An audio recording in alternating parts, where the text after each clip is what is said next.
الحمد للہ رب العالمین والصلاة والسلام علی سید الانبیاء والمرسلین اما بعد فاعوذ باللہ من الشیطان الرجیم بسم اللہ الرحمن الرحیم۔ اے اہل ایمان، تاریخ کے صفحات آج پھر لہو سے رنگین ہے۔ 10 اکتوبر سے 13 اکتوبر تک اس سرزمین پر وہی منظر دہرایا گیا جو 14 صدی پہلے کربلا کی تپتی ریت پر دیکھا گیا تھا۔ وہی ظلم، وہی جبر، وہی طاقت کے نشے میں چور حکمران، اور سامنے وہی مظلوم قافلہ جو ظلم کے سامنے اٹھ کھڑے ہوئے۔ مرید کے کی مٹی گواہ ہے، یہاں پھر سچائی بولی اور ظلم نے گولی چلائی، یہاں پھر بے گناہ لہو میں نہائے اور زمین نے پکارا یہ خون رائے گا نہیں جائے گا۔ اب مرید کے اور غزہ دو مختلف زمینیں ہیں مگر ایک داستان، ایک طرف ملک کے مظلوم عوام اور دوسری طرف امت کے مظلوم عوام۔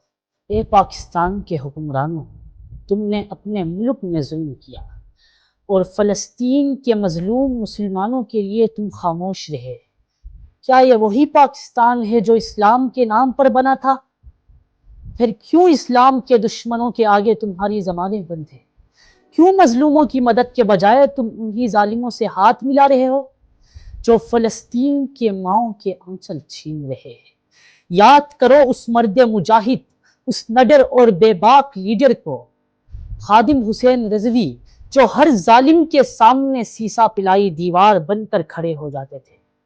وہ کہتے تھے جو ظالم کے خلاف نہیں بولتا وہ ظالم سے بھی بدتر ہے۔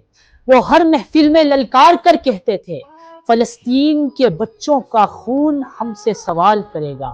انہوں نے امت کو جگایا، حکمرانوں کو للکارا اور امت میں غیرت ایمانی کی چنگاری بھڑکا دی۔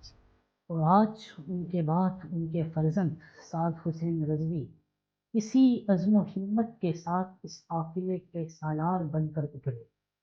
10 اکتوبر سے 13 اکتوبر تک جب ظلم کے بادل گرے ہوئے تھے تو وہ سب سے آگے بڑھے۔ انہوں نے کہا کہ اگر مرنا پڑا تو سب سے پہلے میں ہی مروں گا۔ یہ وہ الفاظ تھے جنہوں نے لاکھوں دلوں میں جان ڈالی۔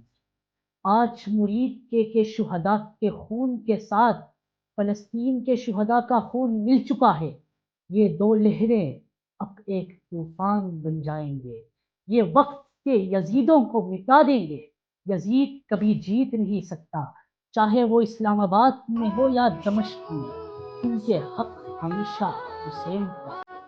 اے امت کے مسلمانوں، اٹھو، بیدار ہو جاؤ، ظالم کے خلاف آواز بلند کرنے کے لیے آؤ، متحد ہو جاؤ، ورنہ یہ سب کو قتل ڈالیں گے۔ اللہ تبارک و تعالیٰ سے دعا ہے کہ امت کو متحد ہونے کی توفیق عطا فرمائے۔ آخر دعوانا الحمدللہ رب العالمین۔